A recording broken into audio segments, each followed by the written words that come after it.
This is my 200-pound Vauxhall Corsa, and if you haven't checked the last episode, I'll give you a quick recap on the things that we've done so far, which is only one thing actually, to be fair, and that is change the wheel bearing down here on the driver's side.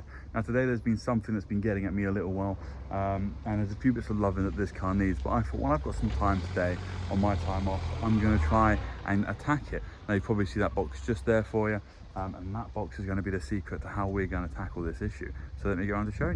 Now, if you want to check out the last episode where I did change the wheel hub and got the car to drive nicely again, then I'll link that video up here. And also remember to please like, subscribe and share and all the bits and pieces. Now, if you look at the front of the car, which I think is one of the most important parts of a car, there's two issues here. One is the fog light's fallen in. I haven't even looked at that. It could just be a case of clipping it back on. And two, the headlight. Now that is what we're going to attack today, because when they're both fogged up, which is like on my case on my Seat, it doesn't matter so much, you can't tell the difference, but here you really can. That's a new one, that's an old one, and that is why I have this drill, and I have, I'm not sponsored by the way, but I have this stuff here. So it's a headlight restoration kit that you can use with a drill. I've never done this before, so it might end up looking horrendous because I'm not really used to polishing. I know you have a bit of skill with it, but I'm going to give it a shot anyway. So we are going to set up the camera and we're going to get straight to it, and I'll talk you through the process while I'm at it. Now, I would say that that is a pretty good angle of the car, not of me, but of the car.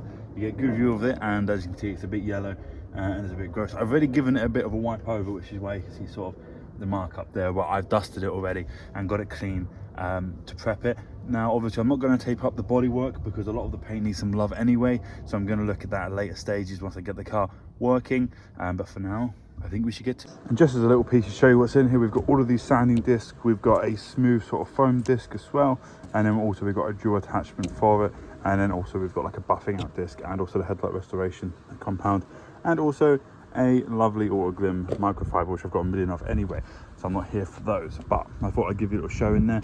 And once again, I've never done this before, so if it ends up poorly, it's got enough stuff in there that I can give it another shot. But yeah, a big shout out to the brother-in-law Connor for letting me keep the drill in the car for these little bits and pieces that I'm doing.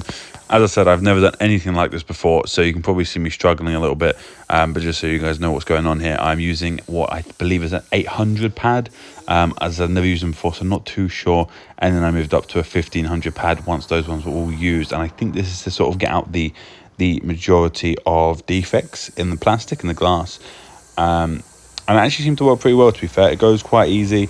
I did run out of battery at one point, which is why I run into the car, if you see that. So that was quite interesting. But yeah, no, this was definitely something new for me, and I was really worried I was going to ruin it. And I luckily didn't do too much damage to the paint below. Obviously, as I said, the paint will be looked after in the future. I've got plans for that later on in the car, so I wasn't too fussed about getting the paint a bit dirty and a bit messed up. So when I'm cutting those corners, do know there is a reason for it. But yeah, so I'm going through it now, and then I start going up and up and up, and we eventually get to the buffing.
So one thing I did learn is when you get up to these higher grit pads, I think it's grit, I don't know what the right way of calling it, this is when you really get rid of all the defects, you get rid of the weird discoloration, and it starts to come clearer again after you get that sort of milky foggy look, is you need to wet it down. It acts a bit like wet and dry paper, wet sanding, but yeah, I mean, it's actually a lot of fun, to be fair.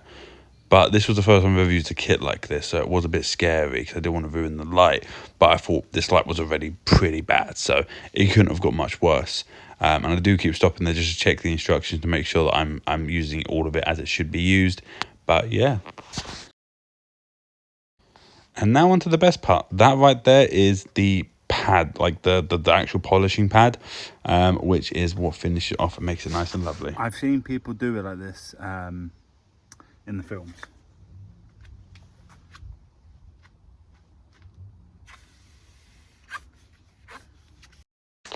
And now we just apply the old compound. So you get like a light compound that comes with it, which obviously is what you buff into the light to, I'm assuming, sort of fill in the gaps. And I think it's quite coarse as well. So it just sort of smooths everything out, fill in the gaps and make it nice and smooth.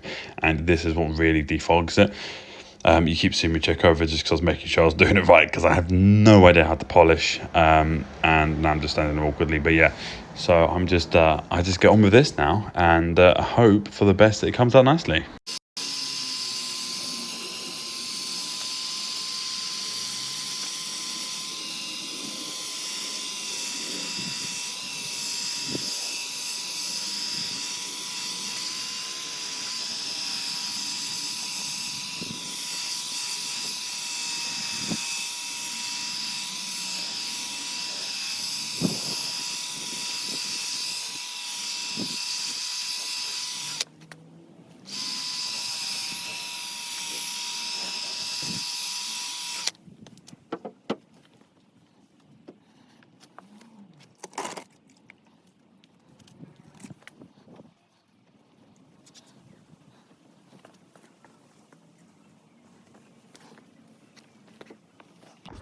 Now, it's definitely not perfect, but you just remember that this car is coming up to 20 years old, so it's 19 years old.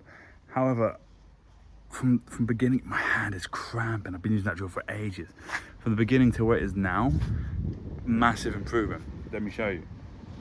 So, this is the new one. This was put in before I bought the vehicle. Doesn't really have much life to it. And that's my one, my old one. Now, obviously, you can see there is still the tiniest difference, where that one's a bit more faded. But it's probably been on there for about 20 years. And realistically, you know, I could probably do it again and again and again and make it, but I don't know if I'll ever make it perfect. However, it's so unnoticeable now. I mean, the car's in absolute state, but I would say it's so unnoticeable now, and it's actually really nice and clean and see-through, that I am well beyond happy with that.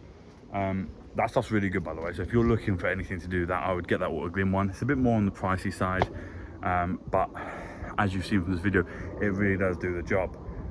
So I'm happy. This is another thing off of the checklist of the Corsa that I really wanted to get done, and it is now done. So if you guys have enjoyed this video, it's been a bit of a different one. I'm gonna just, obviously, it's been a bit of me just doing loads of drilling, but you know, the content's then I'm wanting to get this bad boy back on the road, back looking pretty, and see what we can do with it. But thank you guys again so much for watching. If you do like, please subscribe, please share, do all the bits and pieces, and let's see what we can get this Corsa together, because I'm excited to get this bad boy back on the road and do some fun adventures in it, because I actually really like this car. So yeah, let's get it going.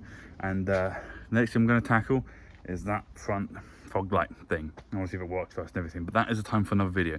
So thank you guys again, and I will see you in another one.